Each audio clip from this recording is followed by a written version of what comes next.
दर्शकहरू नमस्कार। नेपाल आजमा यहाँहरूलाई स्वागत छ। आज हामीसँग हुनुहुन्छ नेपाल कम्युनिस्ट पार्टीका युवा नेता शिव फुयाल। आउनुहोस् उहाँलाई स्वागत गरौँ। तपाईँलाई नेपाल आजमा स्वागत छ। धन्यवाद। तपाईँहरूको पार्टी अहिले विखण्डनतिर गइरहेको छ।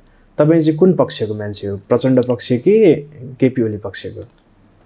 पहिलो कुरो चाहिँ अब यो कुन पक्ष कसको भन्ने कुरा भन्दा पनि मूल कुरा चाहिँ विचार राजनीति के हो भन्नेमा मैले हेरिराखेको छु।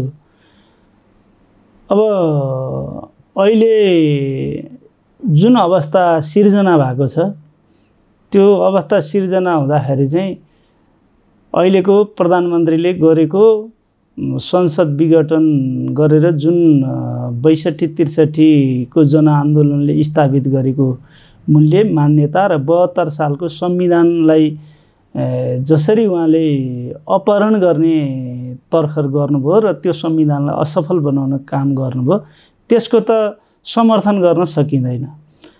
त्यसैले पक्ष कसको भन्ने भन्दा पनि पक्ष न्यायको, पक्ष कम्युनिस्ट आन्दोलनको विचार उठाउने कसरी उठ्छ भन्नेको पक्षधर हो म। त्यसैले व्यक्तिमा केन्द्रित किन हुनु पर्यो? आजको सन्दर्भमा जुन स्थिति पैदा भएको छ, कम्युनिस्ट आन्दोलनको रक्षा र विकासका लागि जनताले कम्युनिस्ट आन्दोलनलाई दिएको मत, जनताले कम्युनिस्ट आन्दोलनप्रति गरेको विश्वासमा जुन कुठाराघात भएको छ, त्यसलाई त त्यसका विरुद्धको त्यसको विरुद्धमा हो म। त्यही भनेपछि यहाँ चाहिँ यो परिवर्तनको पक्षधर हुनुभयो। अनिवार्य त्यो परिवर्तन भयो। त्यो परिवर्तनले नपुग्दा अरू परिवर्तन हुन्छ। त्यो भनेको चाहिँ समाजको चाहिँ नयाँ ढङ्गले कसरी जान सक्छ भनेर विचारमा, राजनीतिमा, आर्थिक, सामाजिक, सांस्कृतिक रूपान्तरणको पक्षमा हो नि त। त्यसो भनेको चाहिँ यो भएन भनेर जुन तर तत्कालीन अवस्थामा प्रधानमन्त्रीज्यूले के भन्नुभएको रहेछ भने युट्युबमा पनि त्यो भेटिन्छ, संघीयता त हामीले कसैलाई मनाउनको लागि ल्याइदिएको हाम्रो योजना, हाम्रो माग होइन भनेर भन्नुभएको छ। होइन, उहाँले के भन्नुभयो भनेर हेर्ने नै होइन, तथ्यमा हेर्नु पर्यो। उहाँले हामी 62-63 को जनआन्दोलन, उहाँले त यो कुरालाई तपाईलाई भन्दै इतिहासले मूल्याङ्कन गर्छ, पछि सच्याइने छ भनेर भन्नुभएको थियो नि त। अहिले सच्याउन खोजिरहनु भएको छ। उहाँले के भन्नुभयो, उहाँले के सच्याउनुहुन्छ, उहाँका मनमा के लाग्छ भन्ने कुरा प्रमुख हुँदैन। पहिलो कुरा हामीले 62-63 सालमा आन्दोलन गरिराख्दा यतातिर 7 दल थियो, अर्कोतिर नेकपा माओवादी थियो। माओवादीले युद्ध गरिराख्दा र चाहिँ नेपालको सङ्कट समाधान गर्न संविधान सभा मार्फत भनेर हामी सडकमा गइराख्दा उहाँ के भन्नुहुन्थ्यो भने संयुक्त आन्दोलन थियो, हाम्रा छुट्टा छुट्टै आन्दोलन हुँदाखेरि हामी चाहिँ संविधान सभा मार्फत नेपालको आजको सङ्कटको हल गर्ने भन्थ्यौँ।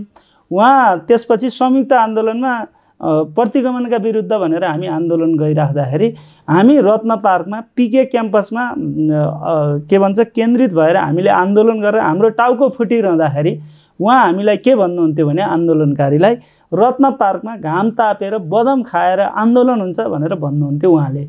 पहिलो कुरा। दोस्रो कुरा चाहिँ उहाँले यही हिमालयन टेलिभिजनमा नारायण पौडेलले लिनुभएको इन्टरभ्यू हो मलाई जहाँसम्म लाग्छ। त्यसमा उहाँले के भन्नुहुन्छ भने के भन्छ नेपालमा गणतन्त्र आउने भनेको बैलगाडा चढेर अमेरिका पुग्नु जस्तो हो भन्नुभयो उहाँले। हैन, भनेको गणतन्त्र सम्भावनै छैन भने हो नि त। त्यसैले तेस्रो कुरा उहाँले आइसकेपछि चाहिँ अब के भन्छ सबै परिवर्तनहरूमा चाहिँ उहाँ परिवर्तन विरोधी हुनुहुन्थ्यो। उहाँले पहिलाको सङ्घर्ष के गर्नुभयो हामीले थाहा पाएनौँ। मैले जब 2046 साल पछिको सबै गतिविधि हेर्दा चाहिँ उहाँ चाहिँ त्यो हरेक परिवर्तनको विरुद्धमा हुनुहुन्छ उहाँ। तेस्रो कुरा अहिले आइराखेको कुरा उहाँले जबको कुरा उठाउनु भएको छ। जब भनेको के हो त भन्दा कम्युनिस्टहरूको एकदलीय हुन्छ, त्यसमा चाहिँ विचारहरू राख्न पाइँदैन।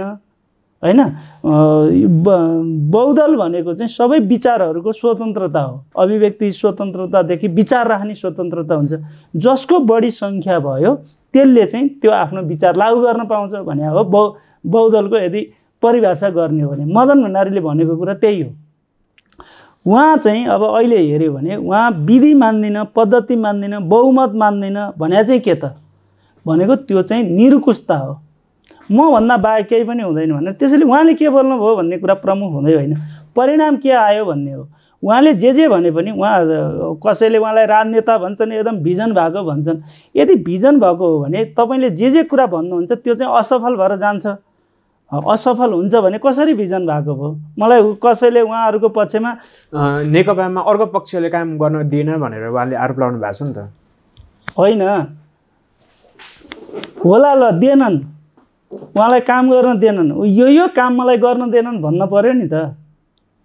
समाजमा हामी जम्मैले भोग्यौँ।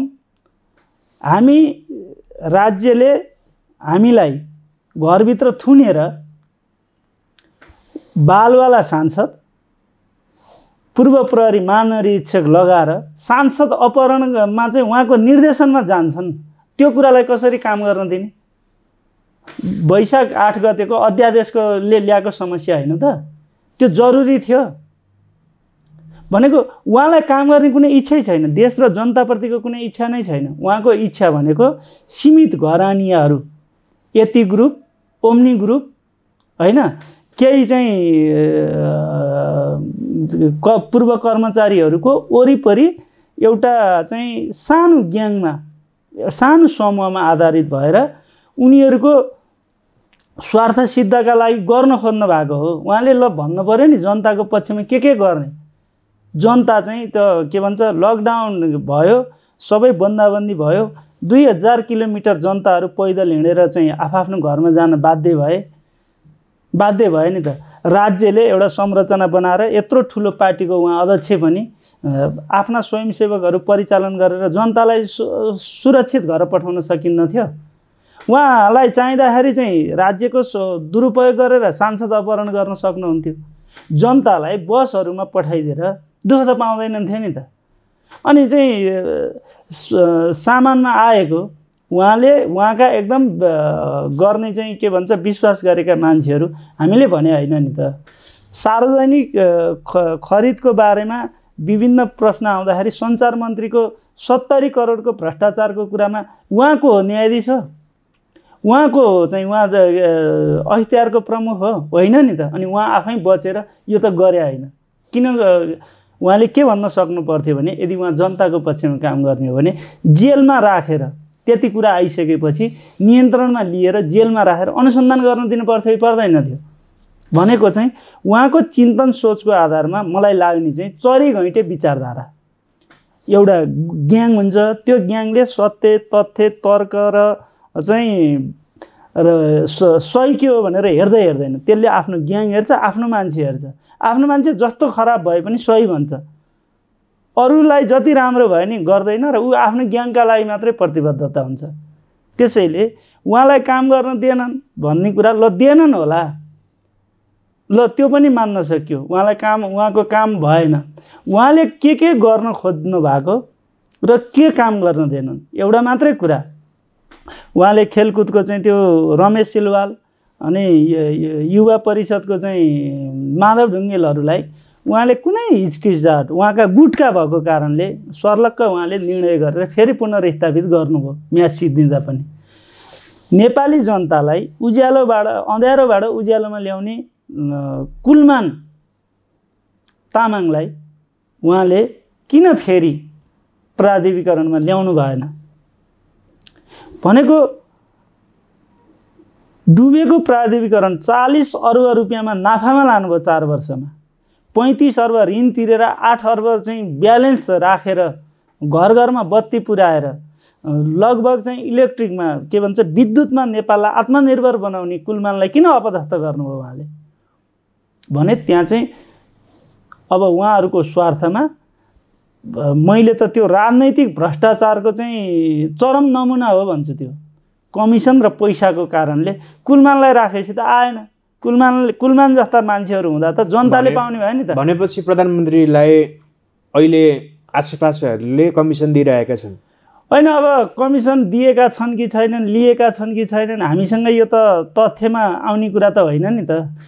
घटनाक्रमहरूलाई हेर्दाखेरि उहाँले जो मलाई काम गर्न दिएनन् भनियो नि, उहाँले भनेको रमेश सिलवालहरूले गरेको काम, माधव ढुङ्गेलहरूले गरेको काम, उहाँले तमाम नियुक्ति गरेका कामहरू र उहाँले नियुक्ति गरेका मान्छेहरू हेर्नुहुन्छ भने राज्यको तलब सुविधा खाएर राज्यको ठाउँमा बसेर आफ्नै पार्टीका नेताहरूलाई सामाजिक सञ्जाल मार्फत तथानाम गाली गर्ने, जसलाई गाली गर्नेहरू छन् ती सबै नियुक्ति भएका छन्। तपाईँ तथ्य पल्टाएर हेर्नुभयो भने उहाँ चाहिँ एउटा भजन मण्डली होइन, जसको आलोचनात्मक चेत केही पनि छैन। दास चेतद्वारा मालिकको भक्तिभाव गरेर अथवा पुजारीको चाहिँ गुणगान गाएर थोरै प्रसाद खान पाइन्छ भन्ने ग्याङहरूको वरिपरि हुनुहुन्छ नि त उहाँ। यो त तथ्यले भने मलाई कुनै आग्रह पूर्वाग्रहले भनेर हुन्छ र। अनि यो प्रसाद भनेको चाहिँ के हो? तपाईँले लर अरूले चढाएका अरूले आएका चिजमा मन्दिरमा आउँदा चाहिँ पुजारीलाई मुख्य पुजारीलाई जो बढी मनपर्छ त्यसलाई अलि बढी चाहिँ त्यो दुना टपरीमा हालेर दिनेलाई प्रसाद भनिन्छ क्या। कमिसन भन्नु खोज्नु भएको यहाँले होइन। अब तपाईँ कसरी बुझ्नुहुन्छ त्यो तपाईँको कुरा भयो, प्रसादको वरिपरि होइन। अनि अर्को कुरा चाहिँ उहाँले के भन्नुहुन्छ भने उहाँका सबै कुरा सुन्नुहुन्छ भने पूर्वीय दर्शनको म चाहिँ ज्ञाता हुँ, गीताको चाहिँ मलाई प्रशस्तै ज्ञान छ भन्नुहुन्छ। अनि गीता ज्ञानका सबै कुरा गर्दाखेरि के देखिन्छ त भने घमण्ड, दम्भ, मूर्खताले चाहिँ विनाश गर्छ भन्ने हो नि त्यसको सार कुरा। उहाँले के बुझ्नु भएछ त तपाईँले चाहिँ हेर्नुभयो भने भेटिन्छ। त्यसैले प्रधानमन्त्रीको अध्ययन अनुसन्धान त्यसपछि विज्ञहरूको भन्दा पनि अरू कोही जान्ने होइनन्। म मात्रै सर्वज्ञानी, मैले मात्रै सबै जानेको छु, म भन्दा बाहेक केही पनि होइन, म नभए पृथ्वी पल्टिन्छ भन्ने। यत्रा चाहिँ 7 अरब मान्छे छन्, मान्छे दैनिक लाखौँ मरेका छन्, लाखौँ जन्मेका छन्, तर पृथ्वीको ब्रह्माण्डको आफ्नै लय र आफ्नै गतिमा आफ्नै नियममा चलेको छ नि त। त्यसैले नियमको विरुद्ध जाने भने चाहिँ प्रकृतिको विरुद्ध जाने हो। प्रधानमन्त्री चाहिँ प्रकृतिको विरुद्ध जानुभयो। त्यस कारणले उहाँले गरेका सबै नकामहरू चाहिँ किन चाहिँ होमा हो मिलाउँछन्। अनि अर्को कुरा चाहिँ तपाईँ प्रधानमन्त्रीको अर्को चाहिँ हेर्नुभयो भने भरोसा गर्ने कुरा उहाँले कसैसँग पनि गर्नुहुन्न। जसलाई जे पद चाहिन्छ बाँड्नुहुन्छ, कसैसँग इमान्दारीपूर्वक लागू गर्नुहुन्न। र उहाँले नेपालको कम्युनिस्ट आन्दोलनमा वामदेवका थुप्रै गल्ती कमी कमजोरीहरू होलान्, तर वामदेवलाई साथ लिँदै वामदेवको सपोर्ट नभएको भए केपी ओली पार्टी अध्यक्ष पनि जित्दैनन्थे, संसदीय दलमा पनि पुग्दैनन्थे र केही पनि हुँदैनन्थे अहिले केपी ओली।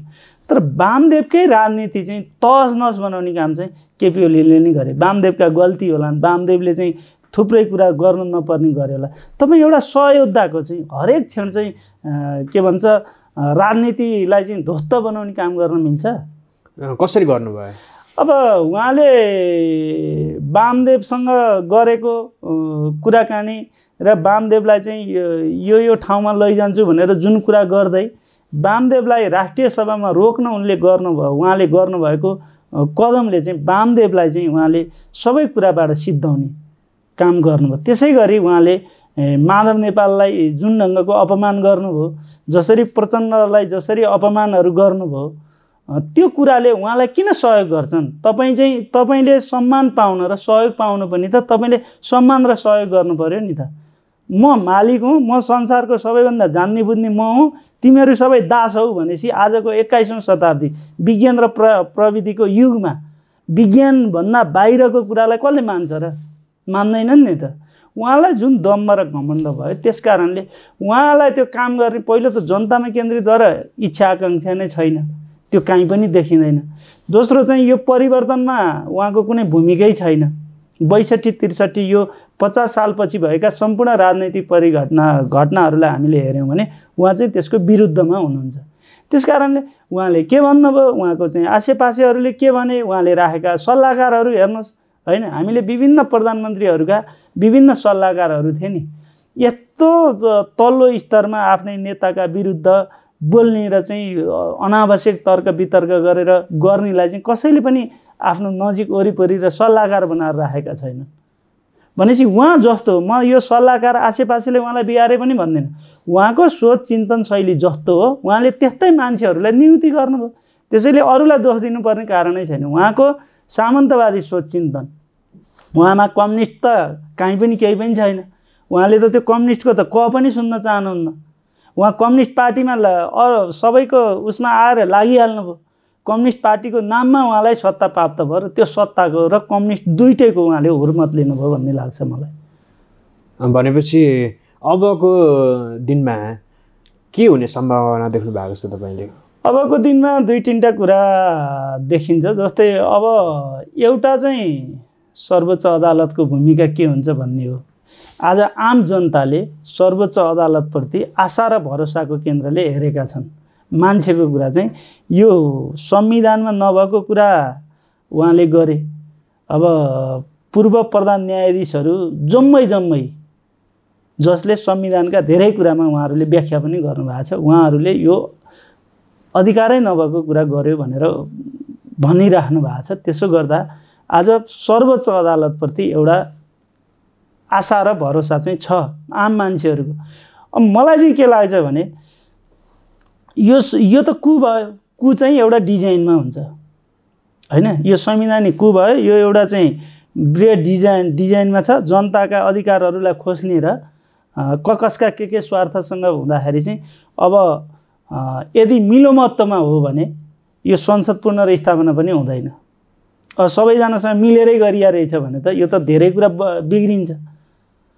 त्यसैले अहिले आशा गरौँ सम्भावनाहरू दुईटा छ। एउटा संसद पुनर्स्थापना हुने, अर्को नहुने। हुँदाखेरि के हुन्छ? हुँदाखेरि प्रधानमन्त्री हट्छन्। यो देशले यो असक्षम प्रधानमन्त्री र संविधानको रक्षक भएर पालन पोषण र सम्पूर्ण राष्ट्रको अभिभावक हुनुपर्ने राष्ट्रपति भन्ने जो पद छ, जो गरिमा छ, त्यो गरिमालाई पनि चाहिँ एउटा कोटरीको चाहिँ एउटा कोटरीको चाहिँ के भन्छ प्रयोग गर्ने रूपमा अथवा एउटा सानो गुटको चाहिँ कार्यालय जस्तो बनाएर जसरी चाहिँ राष्ट्रपतिले गर्नुभयो। राष्ट्रपति विद्यादेवी भण्डारीले के गर्नुभयो भन्ने होइन, मूलतः राष्ट्रपतिको गरिमामा चाहिँ धेरै ठुलो चोट पुगेको छ। केपी ओलीले लाने बित्तिकै राष्ट्रपतिले सही गर्नुपर्ने, कुनै विज्ञलाई सोध्नु नपर्ने। हजुर सयौं विज्ञहरू छन् नि राज्यको सेवा सुविधा लिएर बसेका, उनीहरूसँग सोधेर सबै कुरा आइसकेपछि परामर्श गरेर ठिक कि बेठिक भने भए त एउटा दिन थियो होला नि त।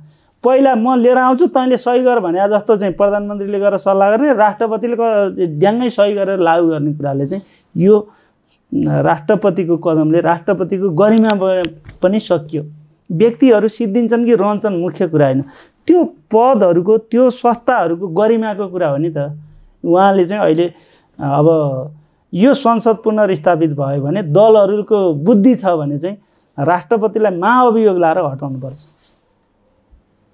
अब भएन भने के हुन्छ भन्ने कुरा गर्दा चाहिँ अब भएन भने पहिलो कुरा चाहिँ अहिलेको यहाँले राष्ट्रपतिलाई महाअभियोग लगाउने कुरा भयो, तर केपी शर्मा ओली पक्षका मान्छेहरू पनि होलान्, संसदमा होलान्, त्यो कसरी जान्छ? होइन, त्यो सङ्ख्या के हुन्छ थाहा छैन। दर्ता भयो नि गर्नुपर्छ, इतिहासमा दर्ज गर्नु पर्यो नि होइन। कस्तो भयो भने हामीले पहिलो राष्ट्रपति हेऱ्यौँ, उहाँले एउटा गल्ती गर्नुभयो। प्रधानमन्त्रीको अधिकारलाई चाहिँ सेनापतिको के भन्छ प्रधान सेनापतिको प्रसङ्गमा हस्तक्षेप गर्नुभयो। त्यसका विविध कारणहरू थिए होला होइन, नत्र तपाईँ गरिमा त राख्नु भएको थियो नि त।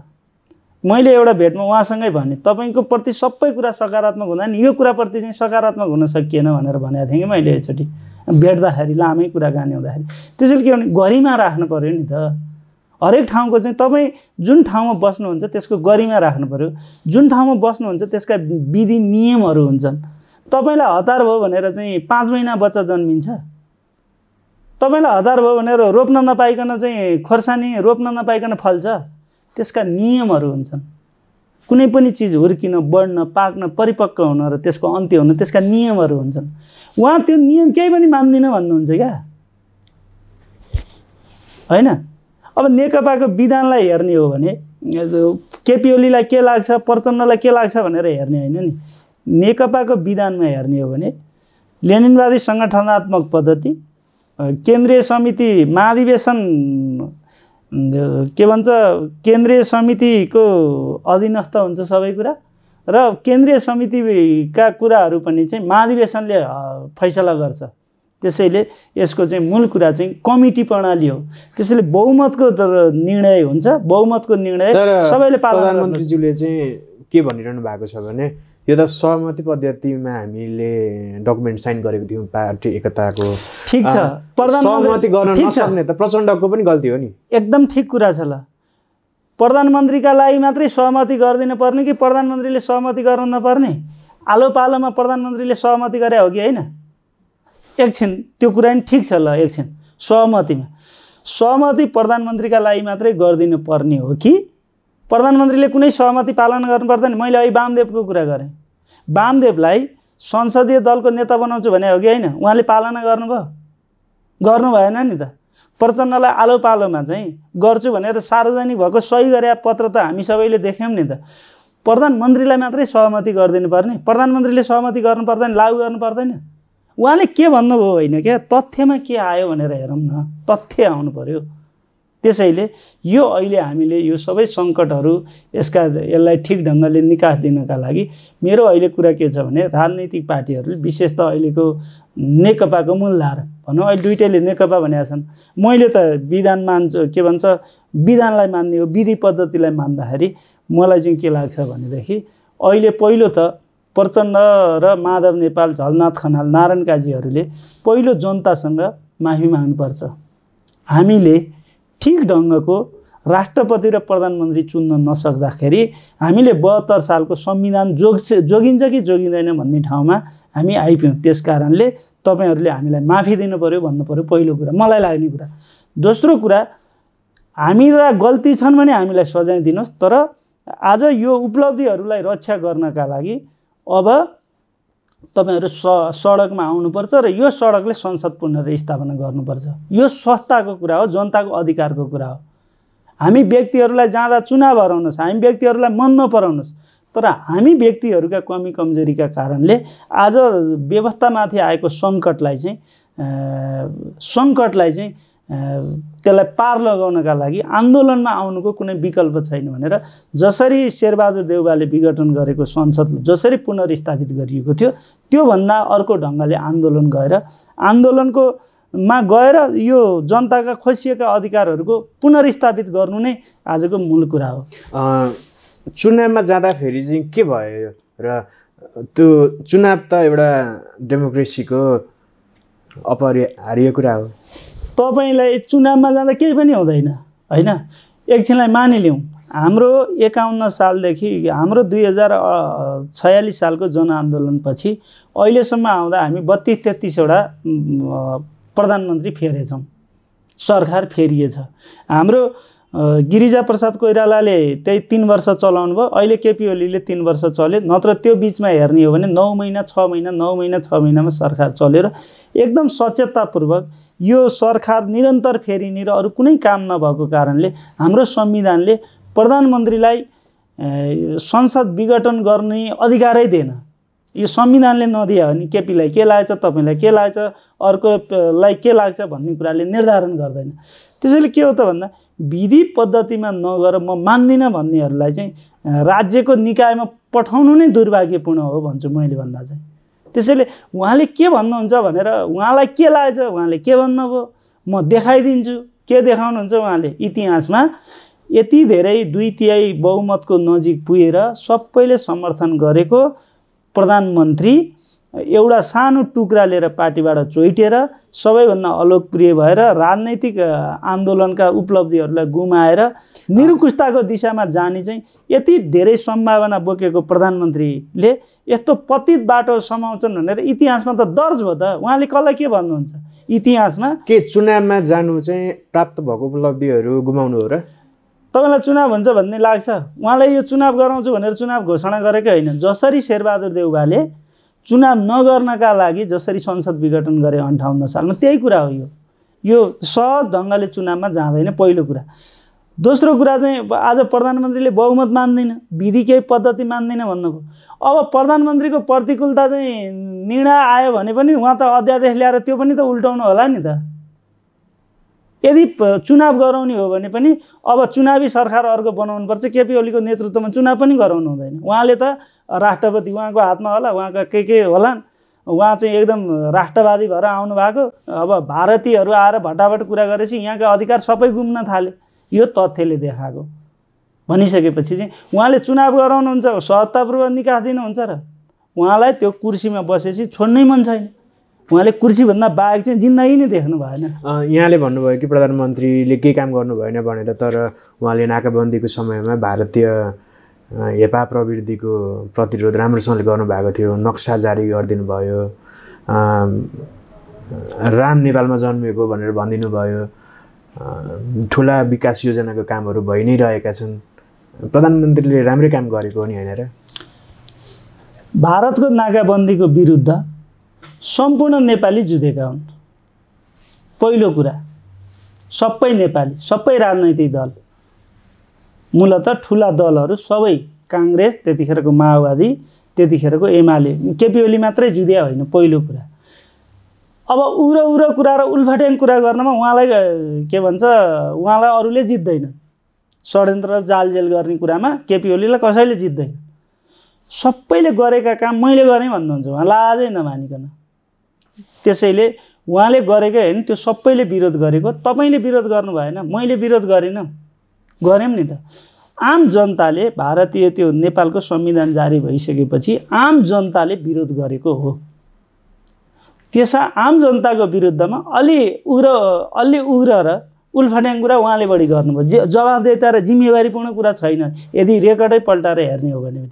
हाम्रो समाज चाहिँ कस्तो भयो भने परिणाम के आउँछ र के गर्छौँ भन्ने होइन, कसले कस्ता कुरा गर्यो भन्नेमा मात्रै अलिअलि रुमल लिन्छ। त्यसैले मलाई त उहाँले गरे आम जनताले गरेको प्रतिरोध थियो त्यो पहिलो कुरा।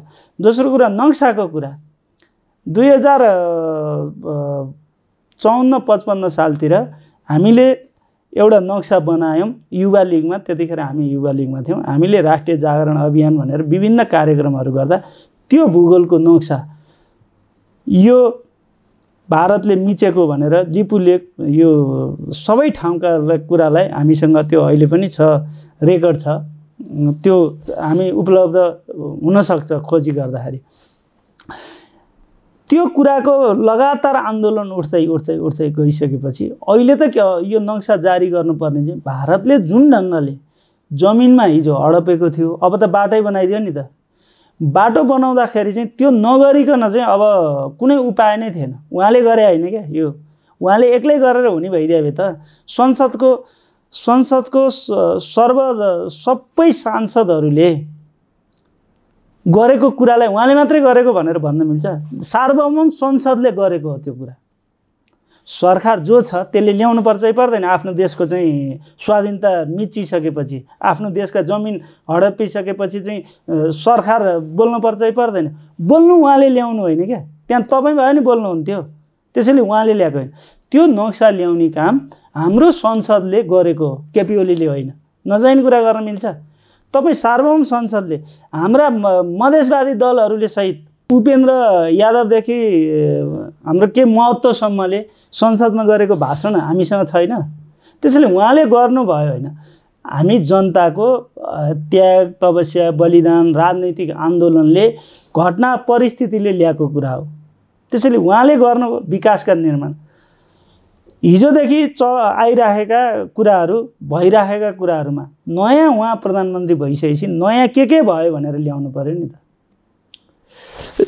त्यसैले यी सबै विषयहरूमा उहाँले गर्नुभयो भन्ने कुरामा प्रधानमन्त्री हुँदा प्रधानमन्त्री पदले गरेको हो क्या, केपी ओलीले गरे होइन।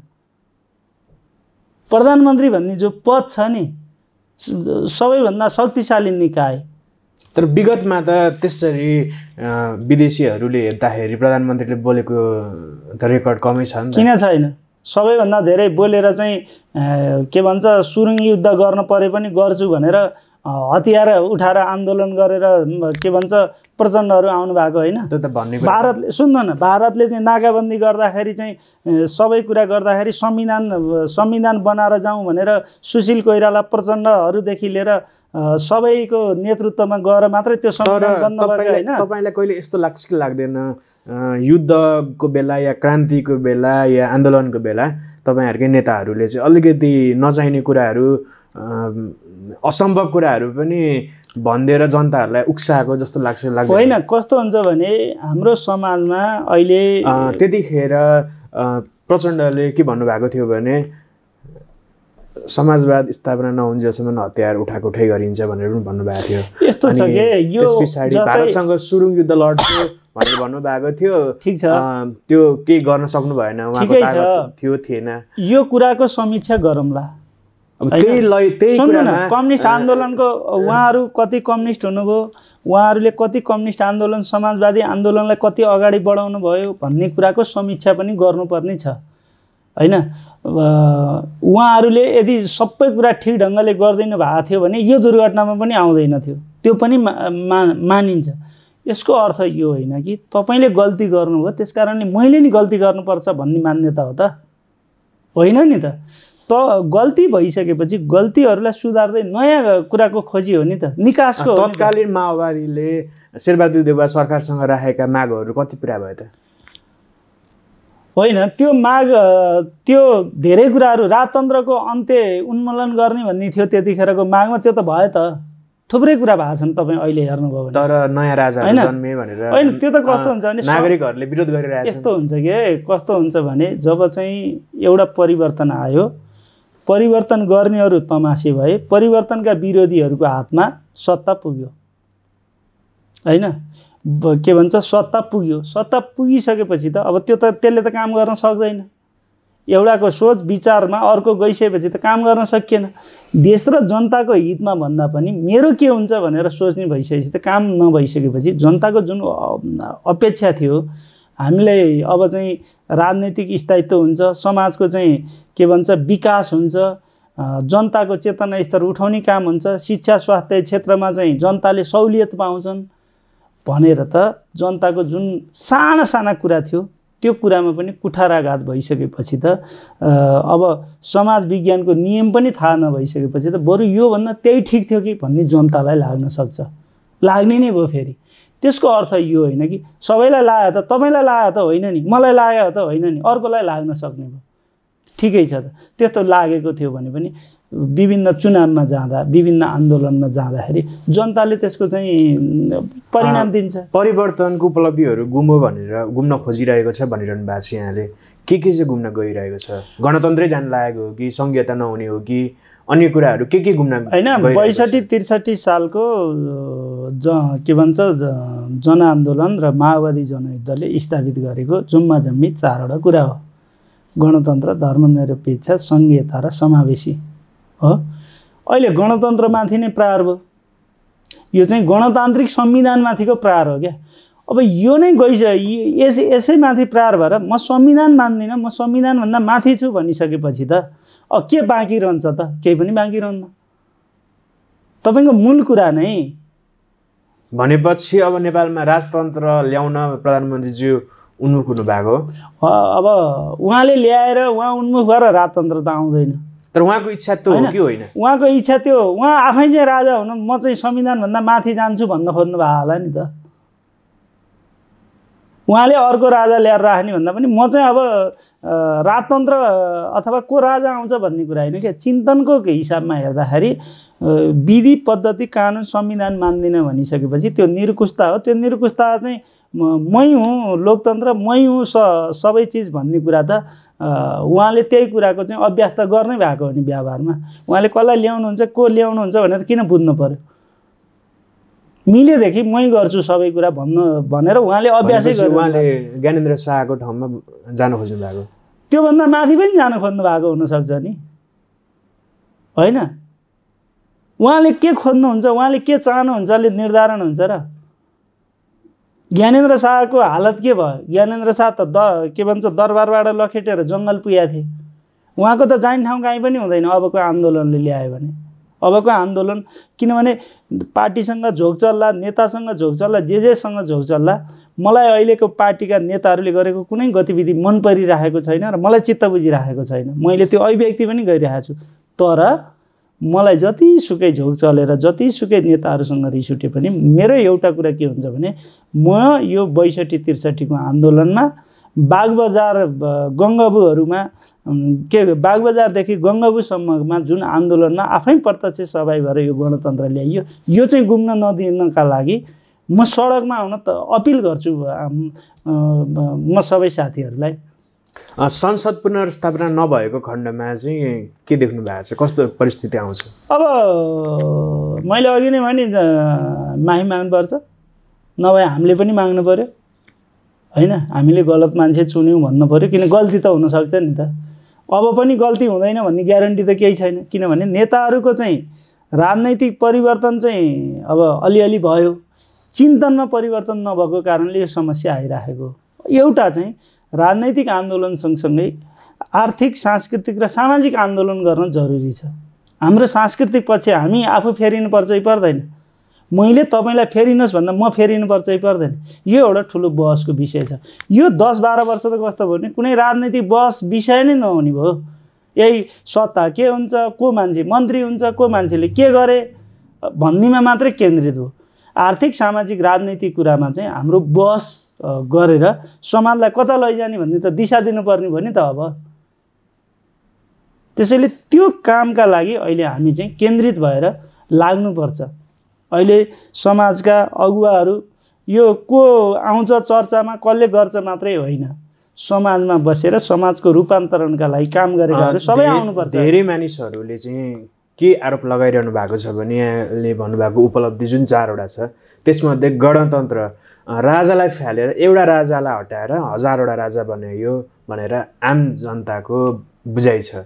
त्यसै गरी धर्मनिरपेक्षता, नेपालको मौलिक संस्कृतिलाई निकालेर त्यसलाई चाहिँ फालेर विदेशी पश्चिमा संस्कृति ल्याउन खोजियो, क्रिस्चियनिटी ल्याउन खोजियो भनेर पनि आलोचकहरूले विरोध गरिरहनु भएको छ। अनि त्यसै गरी सङ्घीयताले त नेपालको कष्टै, राज्यको कष्टै लागतै बढायो भनेर पनि मानिसहरूले विरोध गरिरहनु भएको छ। अब तपाईँ यही गणतन्त्र, यही परिवर्तनकै रक्षा गरेर बस्ने त आफ्नो मौलिकपनमा किन नजाने? नेपालको गणतन्त्र, हिन्दू धर्म त मौलिकता हो नि होइन र?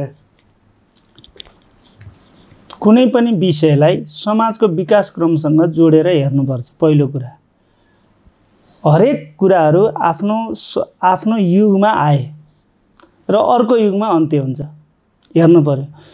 आजको हाम्रो भनेको कुरा के हो भने तपाईँ धर्मनिरपेक्षता भनेको सबैलाई धर्म मान्ने छुट छ, धर्म नमान्ने पनि छुट छ। म कम्युनिस्ट आन्दोलनमा लागेको कारणले म कुनै धर्म मान्दिनँ, म कुनै धर्म, संसारका जति धर्म छन् त्यो धर्मलाई म अस्वीकार गर्छु म चाहिँ।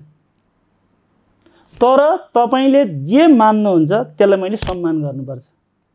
धर्मनिरपेक्षता भनेको यही हो। तपाईँलाई चाहिएको चिज नल्याइदिँदा बित्तिकै तपाईँले अर्को आरोप लगाउने, हिन्दू नमान्ने बित्तिकै क्रिस्चियन हुन्छ भन्ने तपाईँको, हिन्दू नमान्ने बित्तिकै म त चाहिँ क्रिस्चियन होस् भन्ने तपाईँको, तपाईँ फैसला गर्ने को? त्यसैले यो कुरा चाहिँ के छ त भन्दा हिन्दू अतिवादीहरूले चलाएको कुरा हो। आम मानिसको बुझाइ नै होइन। आम मानिसहरूले त यो कुरालाई स्वीकारेर संविधानमा यो कुरा उल्लेख चाहिँ आम मानिसको सहमतिमा भएको हो नि। आम मानिसले भोट हालेर पठाएको प्रतिनिधिले गरेको कुरा हो नि त यो। त्यसैले आम मानिसको सहमति कसरी भयो? तपाईँ चाहिँ संविधान सभा मार्फत आम मानिसको भोट हालेर पठाएका प्रतिनिधिहरूले संविधान जारी गरे हो कि होइन? अनि त्यो गरेको कुरालाई चाहिँ आम मानिसको भन्न मिल्छ? केही तत्त्वहरूको जसले समाजको परिवर्तनलाई नपचाउनेहरूका कुरा हो नि यो। दोस्रो कुरा रह्यो, धेरै राजा जन्मे होइन, केन्द्रीकृत भइराखेर एक ठाउँमा शोषण गरेर जो बसिराखेको थियो त्यसको अधिकार चाहिँ धेरै ठाउँमा पुग्यो। एउटा नारायणटीमा भएको अधिकार 7वटा प्रदेशमा गयो, सिंहदरबारमा भएको अधिकार 7वटा प्रदेशमा गयो, 7वटा प्रदेशबाट चाहिँ 753 स्थानीय निकायमा गएर 6000 वडामा गयो। त्यो वडामा गएको राजा महाराजा भए होइन, त्यहाँ गएका प्रतिनिधिहरूले त्यो राजनैतिक परिवर्तनलाई ठिक ढङ्गले जहाँ बुझे त्यहाँ जनताका काम भएको छन्, जहाँ बुझेनन् अलिअलि जनतालाई राजा जस्तो लाग्यो होला। त्यसो भने राजा भए भने त होइन नि। अर्कोचोटि चुनावमा जनतालाई राजा जस्तो लाग्यो भने उनीहरूलाई फालिदिने अधिकार छ यो गणतन्त्रमा। यो लोकतन्त्रमा।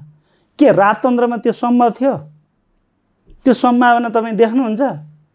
त्यसैले गणतन्त्रमा राजाहरू धेरै जन्मिए भनेर चाहिँ यो राजावादीहरूले चाहिँ राजा ल्याउन सकिन्छ कि भनेर झिङ्गे दाउका रूपमा यो शब्द प्रयोग गरेका हुन्। एकदम गलत छ। तपाईँ आज म राष्ट्रपतिले गरेको गलत कामको बारेमा भन्न सक्ने मलाई यो गणतन्त्रले दिया हो। हिजो राजदरबारमा हुके चिलिमेहरूका कुरा पनि गर्न पाइँदैन थियो। हेर्नु पर्दैन यो सबै कुरालाई, ऐतिहासिक कुरालाई। त्यसैले के हो त भन्दा अहिलेका पार्टीले, अहिलेका राजनैतिक दलहरूले जनताका अपेक्षा अनुसार काम गरेनन् भनेको चाहिँ कुहिएर मक्केर सडेर फालेको व्यवस्था ल्याउने भने हो र त्यसरी बुझ्न मिल्छ। अब यो पुनर्स्थापना संसद नभएको खण्डमा तपाईँले सर्वोच्च अदालतको या न्यायपालिकाको यो कदमप्रति समर्थन गरेको भनेर बुझ्नुहुन्छ कि के बुझ्नुहुन्छ? अब सर्वोच्च अदालत, सम्मानित सर्वोच्च अदालतलाई अहिले नै आशंकाको दृष्टिले नहेरौँ। आशावादी के हौँ भने सर्वोच्च अदालतले संविधानको रक्षा र व्याख्या गर्ने, संविधानको व्याख्या गर्ने अधिकार सर्वोच्च अदालतलाई छ। हाम्रो संविधानले त्यही दिएको छ। म संविधानविद पनि होइन, म ज्ञाता पनि होइन, म जान्दिनँ। मलाई त्यो उहाँहरूले यदि पुनर्स्थापित गर्नु भएन भने संविधानको कुन धारा टेकेर त्यो भयो भनेर चाहिँ उहाँले मेरो चित्त चाहिँ बुझाउनुपर्छ। भनेको आम मान्छेको चित्त चाहिँ बुझाउनु पर्यो। मलाई लाग्छ सर्वोच्च अदालतले संविधानलाई अटेर गर्ने र संविधानलाई नै सिद्धाउने काम सर्वोच्च अदालतले गर्दैन, यो मेरो विश्वास हो।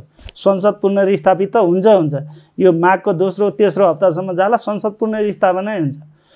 होइन, एउटा ग्रान्ड डिजाइन अन्तर्गत व्यवस्थामाथिको को हो भने त हामी कानुनी कुरा मात्र हेर्दैनौँ नि त। आन्दोलन गरेर, आन्दोलनको सृष्टि गरेर संसद पुनर्स्थापना गरिन्छ नि त, जसरी हामीले 62-63 पछि गऱ्यौँ। अहिले त्यो ठाउँमा नपुग्ला, सर्वोच्चले नै गरेन। न्यायाधीशहरूले आफ्नो विवेक प्रयोग गर्नुहुन्छ। आम जनताले, हाम्रो देशको त कानुनकै कुरा गर्ने हो भने हाम्रो देशमा धेरै कानुनको नौसिङ हुन्छ भन्छन्। त्यही त, अब नौसिङ हुन्छ। 70 करोडको भिडियो के भन्छ टेप रेकर्ड हुँदाखेरि अखितियारले चाहिँ फाइल बुझ्दैन। 1000 रुपियाँ चाहिँ घुस खायो भनेर एउटा कर्मचारीलाई मार्न बाध्य बनाउँछ। हामीले हेरिरहेका छौँ। त्यस कारणले नौसिङ भने। त्यसो भनेको चाहिँ 70 करोड ठिक थियो, त्यो 1 करोड के भन्छ त्यो 1000 को खाजा खाएको पैसातिर कर्मचारी चाहिँ भ्रष्टाचारी हो भनेर तपाईँ हामीले भन्न सक्छौँ त? तर्कले मात्रै हुँदैन। तथ्य, तथ्य र तर्कको आधारमा विज्ञानले फैसला गर्छ। भावनाले पनि हुँदैन। मलाई के लाग्छ भनेर हुँदैन। तथ्यको आधारमा सत्य, सत्यको आधारमा तर्क, कुतर्क गरेर नचाहिने कुरा गरेर म चाहिँ जे बनाउनै मन लाग्छु भनेर गरेर हल हुँदैन नि त। अर्को कुरा चाहिँ 240 वर्षसम्म हिजो तपाईँ राजतन्त्र भएको बेलाको सैनिक ऐनमा हेर्नुहुन्छ भने त्यसमा के थियो भने शाही नेपाली सेना श्री 5 महाराजप्रति वफादार रहँदै आफ्नो उत्तरदायित्व पुरा गर्छ भनेर लेखिएको छ। त्यतिखेर होइन, राजाको सेना थियो त्यतिखेर। शाही नेपाली सेना भनेको राजाको सेना थियो।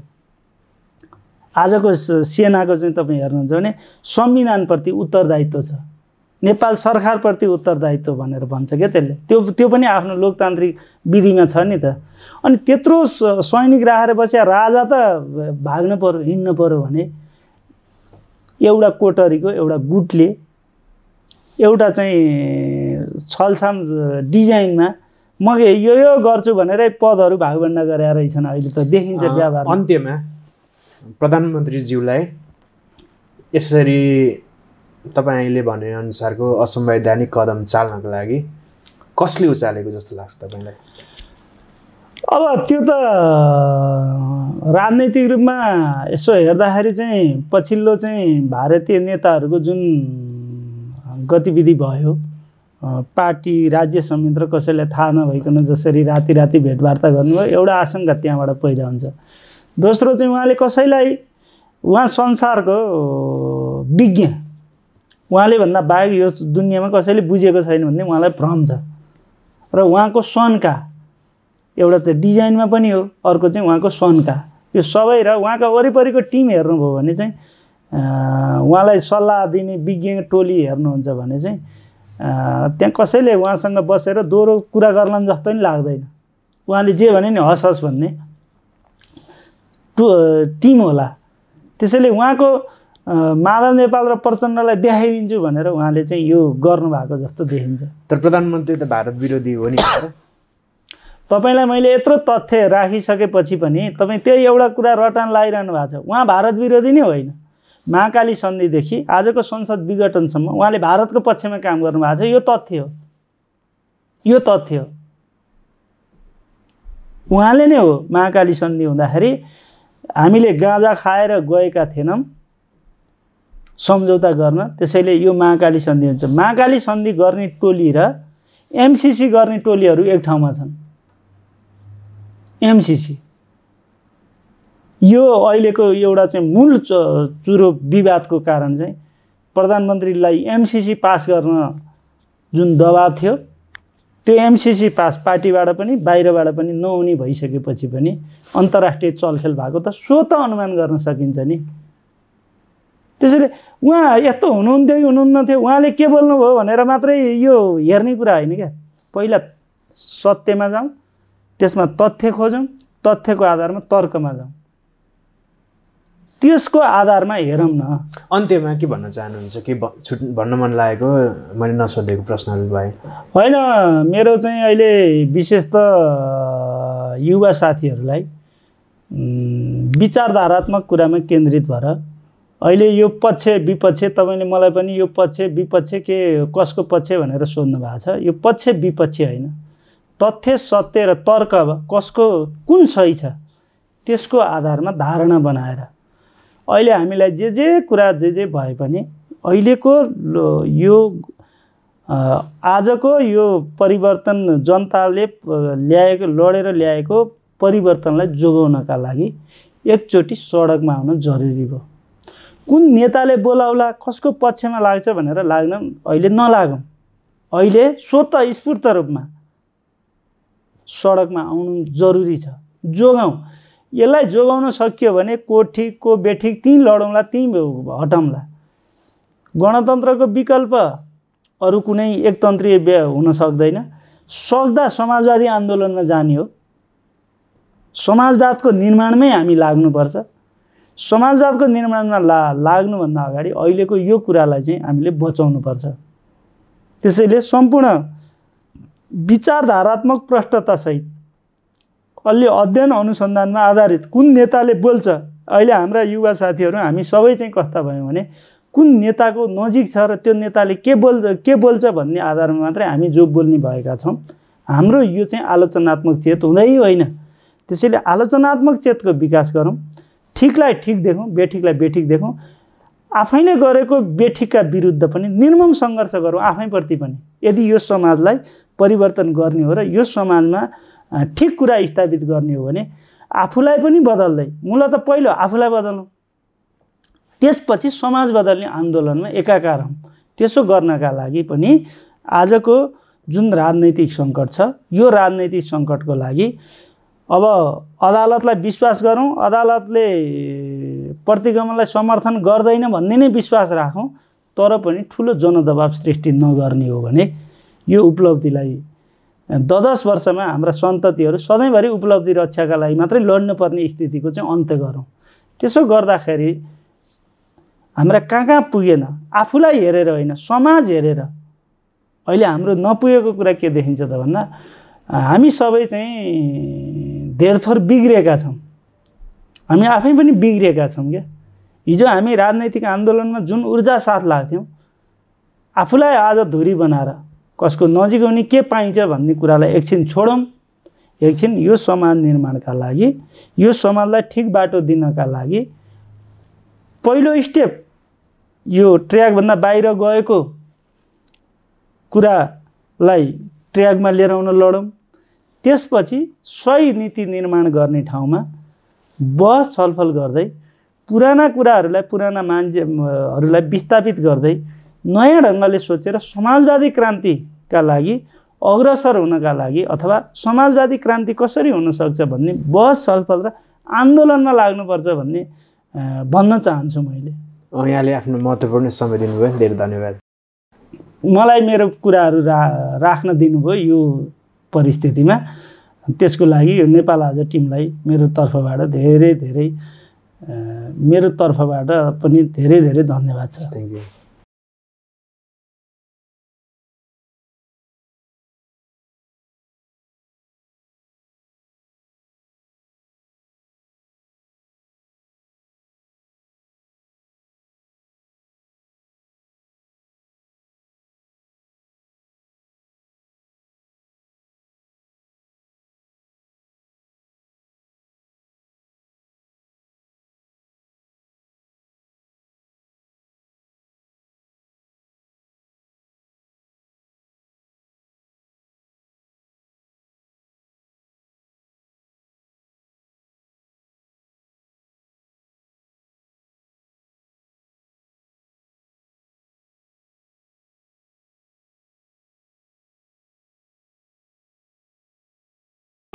एक्सक्लुसिभ इन्टरभ्यू, रोचक र ज्ञानवर्धक सूचनाका लागि नेपाल आज सब्स्क्राइब गर्नुहोस्। हाम्रा भिडियोहरू सुरुमै हेर्नका लागि क्लिक गर्नुहोस् यो घन्टीमा।